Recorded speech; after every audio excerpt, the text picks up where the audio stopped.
Chairman. A few questions that I have. First, I'll start with this one. Lewis University Airport is located in Will County, which is an important part of my district, one of the fastest growing regions in northeastern Illinois. Lewis University Airport submitted a list of capital needs to the Illinois Department of Transportation, which administers the FAA State Block Grant Program. A few of the priorities include land acquisition for runway safety, a runway rehabilitation project, and most importantly, a control tower, which is critical to support the airport's role as a generator of regional economic growth, an important reliever airport for Midway and O'Hare International Airports, and also a training school.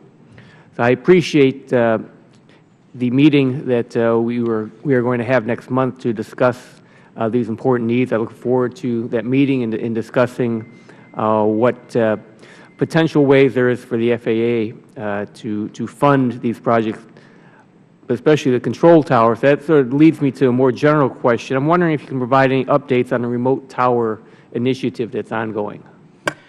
Thank you. The FAA has started a program and is conducting research on what technology enables us to do in terms of using a remote tower capability. Essentially what this is it's a combination of sensors, cameras, and other technology that creates, if you will, a virtual tower.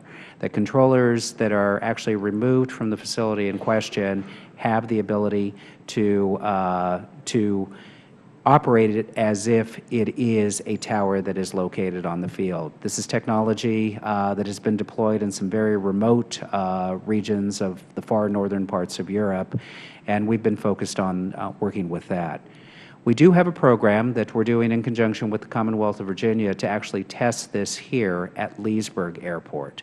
And this is a project that we're working cooperatively with our labor partners as well as the airport in order to test this and understand how it works, not only for Leesburg, but how it works in conjunction with the congested airspace surrounding the Washington airports. And so the interaction between what we're doing in this particular airport, I think, will be very useful. If the results are promising, this is something that I want to move out very aggressively on because it holds great potential to address the needs that you're discussing. Any sense of when that might be, you may have results that you're confident in? It kind of depends on where this takes us. The program is really just getting started at Leesburg right now. We have to develop some data in terms of how it operates in different kinds of weather, different traffic conditions. But we can provide detailed information on that to your office on a regular basis so that we can give you a sense of what we're learning from that. Thank you.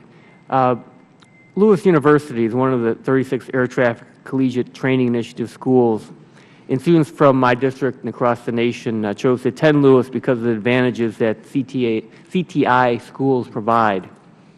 We all know that the hiring process was changed just over a year ago, and this really hurts the students who decide at a young age to enroll in a program fostered by the FAA. I understand that a graduate of CTI school was never guaranteed a job, but they did have an advantage in the hiring process that they gained in exchange for working hard in school while paying tuition. I think the unique nature of these degrees is also worth noting.